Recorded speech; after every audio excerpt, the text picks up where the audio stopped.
บางทีหันเขาอาจจะบ่ได้ต้องการคำแนะนำของเราก็ได้แค่เขาต้องการให้เราฟังเขาเพื่อให้เขาได้ระบาย มันก็เฮ็ดให้เขาเจ้าแบบไว้เนื้อเชื่อใจเขาแล้วว่าอย่างน้อยมีคนฟังเขาเนาะ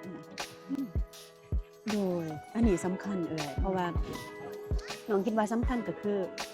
มันก็ต้องได้ร่วมกันค่ะนะร่วมกันต่างฝ่ายต่างร่วมกันแบบว่าคันย่ามข่อยเมื่อยหั่นน่ะสิ่งที่ข่อยต้องการแม่นตัวนี้เด้อจากเจ้าข่อยอาจจะอยากอยู่คนเดียวหรือข่อยอยากให้เจ้าฟังหรือข่อยอยากให้เจ้า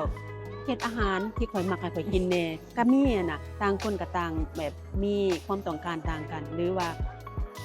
อันใดอันหนึ่งที่เขาต้องการแล้วเราก็ต้องบอกเขาเป็นการแบบร่วมกันคอมมิวนิเคตนำกัน